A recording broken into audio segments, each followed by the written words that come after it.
Mi nombre es Miguel Ángel, y lo que voy a contar no me pasó a mí directamente, sino a mi tío abuelo Severino, un hombre nacido y criado en el sur del estado de Veracruz, en un pueblo pequeño y húmedo llamado El Remolino, rodeado de cañaverales, potreros y caminos de terracería que casi nadie usa ya. Esta historia me la contó cuando yo tenía unos 16 años, una noche de lluvia, y desde entonces no he vuelto a caminar tranquilo cuando cae la niebla. Mi tío abuelo Severino era de esos hombres que no hablaban de más. Campesino, callado, trabajador desde niño. No tomaba, no inventaba historias y no le gustaba que la gente exagerara las cosas. Decía que el monte ya era suficientemente peligroso como para andar metiéndole cuentos encima.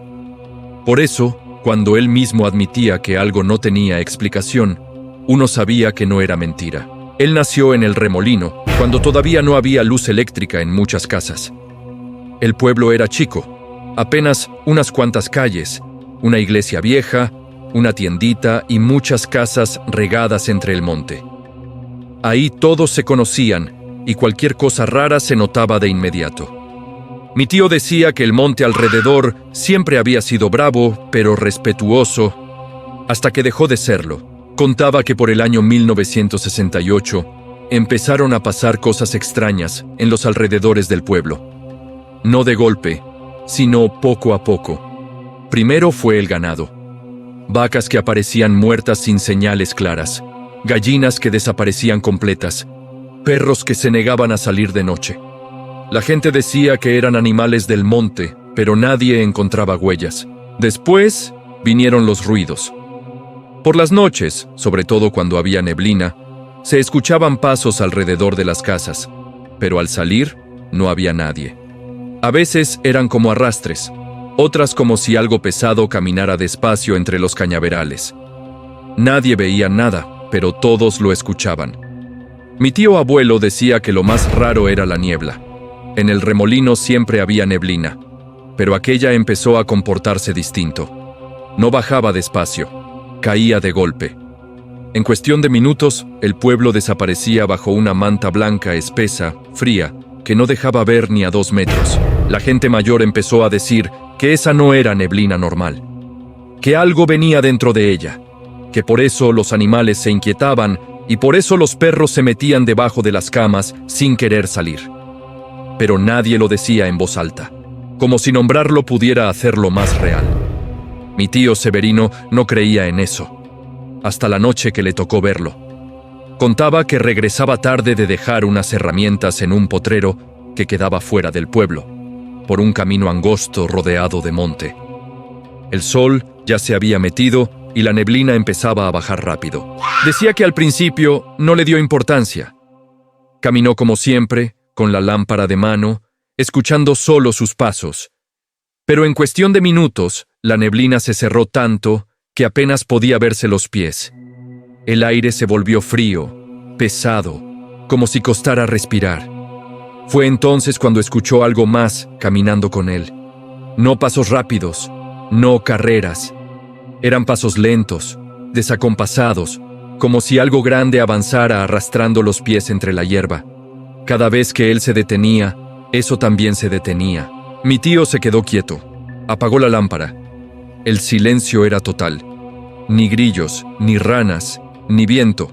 Solo la neblina rodeándolo todo. Entonces escuchó una respiración. No fuerte, pero cercana. Húmeda. Como si algo respirara con la boca abierta a pocos metros de él. Quiso correr, pero no pudo. Decía que el cuerpo no le respondía. Sentía las piernas pesadas, como si la tierra lo estuviera agarrando. La respiración se acercó un poco más, y junto con ella un olor extraño, a tierra mojada, a cosa vieja. En medio de la neblina, alcanzó a ver una silueta. No era una persona. Era demasiado alta, demasiado ancha. No distinguía rostro, solo una forma oscura, quieta, como observándolo.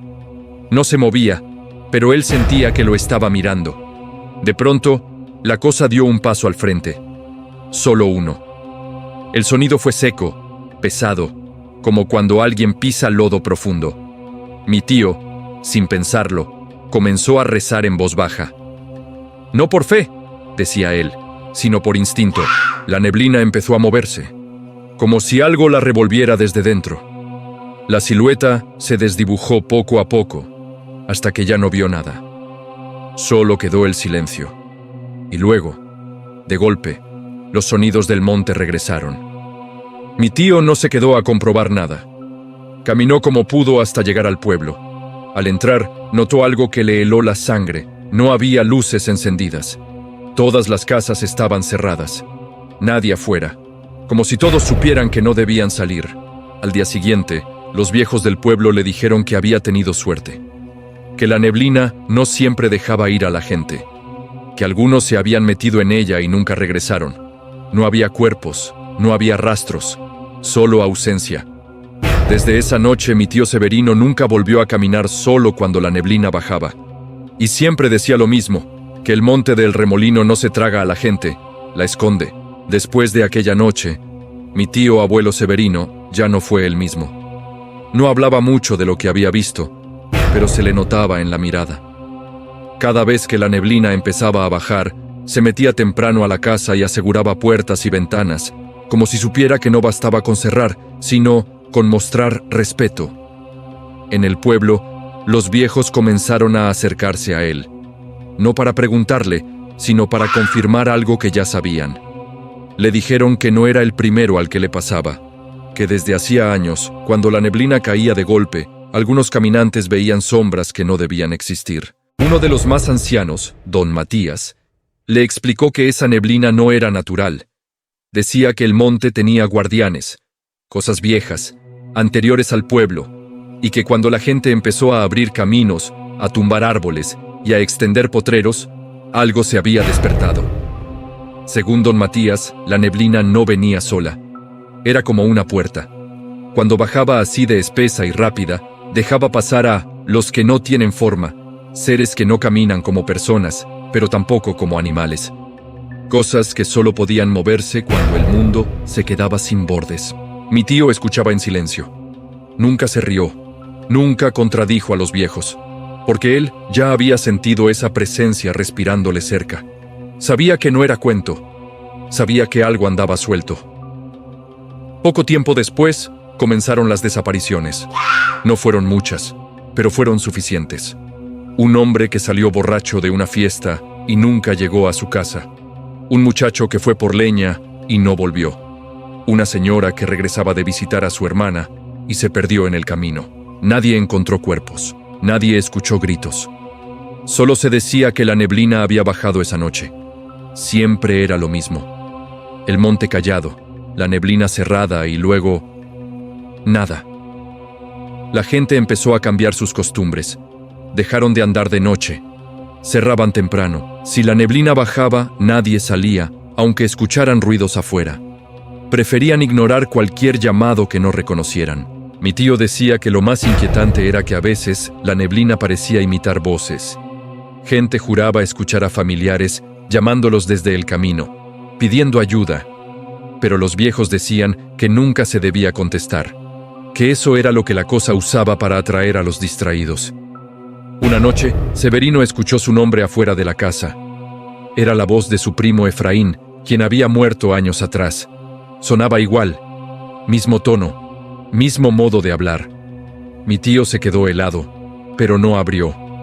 No respondió. La voz insistió un par de veces más y luego se perdió entre la neblina. Al día siguiente, Severino amaneció con fiebre y un cansancio profundo, como si algo le hubiera drenado la fuerza solo por escucharlo. Los viejos del pueblo dijeron que había hecho bien, que a veces la neblina no se lleva el cuerpo, sino otra cosa, que hay quienes regresan, pero no completos. Con el tiempo, la gente comenzó a decir que dentro de la neblina se formaban caminos falsos, senderos que no existían de día, pero que aparecían de noche, llevando a lugares que nadie reconocía. Quien lo seguía no regresaba. Mi tío escuchó de un caso donde un hombre volvió días después. Llegó caminando solo, desorientado, sin reconocer a nadie. Nunca volvió a hablar. Murió poco tiempo después, mirando siempre hacia el monte. Eso terminó de convencer a Severino de que la neblina no solo ocultaba cosas, las cambiaba. Algo ahí dentro marcaba a los que se le acercaban demasiado. A partir de entonces, el pueblo empezó a tratar la neblina como a una presencia viva. No se le insultaba, no se le retaba, no se le cruzaba el camino. Cuando bajaba, todos se metían y rezaban en silencio. Mi tío decía que no era miedo lo que sentían, sino entendimiento. Sabían que el monte seguía ahí mucho antes que ellos, y que no le gustaba que lo caminaran cuando no era tiempo. Y aunque la vida continuó, cada vez que la neblina bajaba espesa, el pueblo recordaba la misma lección. No todo lo que se ve borroso está perdido. A veces está esperando. Con el paso de los años, mi tío abuelo Severino entendió que en el remolino no se vivía pese a la neblina, sino con ella. La gente no intentaba explicarla ni pelear contra ella. Simplemente aprendieron a reconocer cuando el monte no quería compañía. Los viejos decían que los que desaparecían no se perdían por completo. Que no era que el monte se los tragara, sino que los retenía. Que había lugares dentro de la neblina donde el tiempo no corría igual y donde las personas quedaban atrapadas, caminando sin rumbo, sin saber cuánto llevaban ahí. Algunos afirmaban que, en noches muy calladas, se podían escuchar pasos que no pertenecían a nadie visible.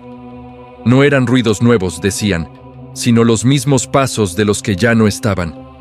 Caminaban una y otra vez los mismos senderos que los habían perdido. Mi tío escuchó una vez a don Matías decir que la neblina no mata, que eso sería misericordia. Lo que hace es guardar. Guarda voces, guarda recuerdos, guarda formas.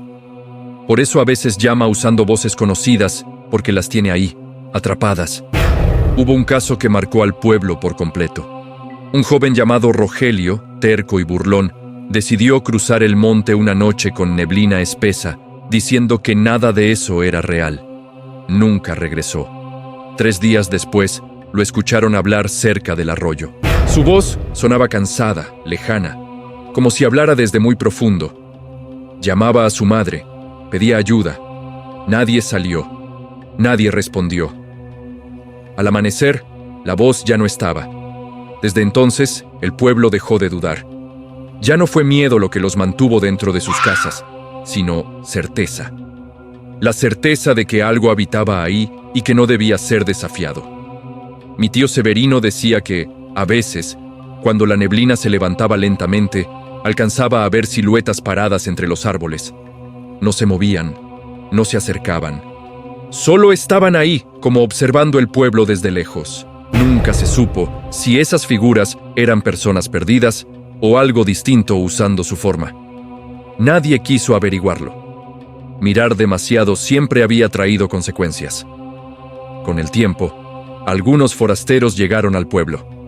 Gente que no conocía las reglas. Algunos se burlaban de las advertencias. Otros simplemente no escuchaban. Unos cuantos desaparecieron. Otros se fueron a tiempo, diciendo que ese lugar les provocaba pesadillas. El remolino nunca creció. Nunca se volvió un pueblo grande, como si la misma tierra pusiera un límite. Los viejos decían que era mejor así, que el monte toleraba al pueblo solo porque no lo empujaban más de lo debido. Antes de morir, mi tío abuelo Severino me dijo algo que nunca olvidé. Me dijo que no todas las desapariciones son castigos. Algunas son equilibrios. Que el monte toma de vez en cuando para recordarle a la gente quién estaba ahí primero.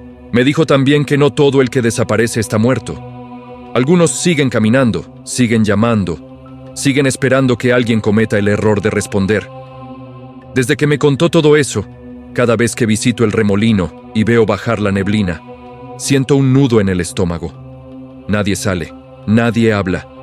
El pueblo se encierra como si apagara la respiración, porque ahí aprendieron algo que no se enseña en ningún lado, que hay noches en las que el camino no es camino, y que hay neblinas que no quieren ser cruzadas. Mi tío decía que el monte no avisa con gritos ni con golpes, avisa con silencio.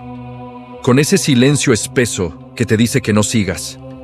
Y si alguna vez te toca caminar por un lugar así, donde la neblina cae de golpe y el mundo se vuelve corto, recuerda esto. No todo el que llama quiere ser encontrado, y no todo el que se pierde quiere regresar. Para más relatos como este, suscríbete.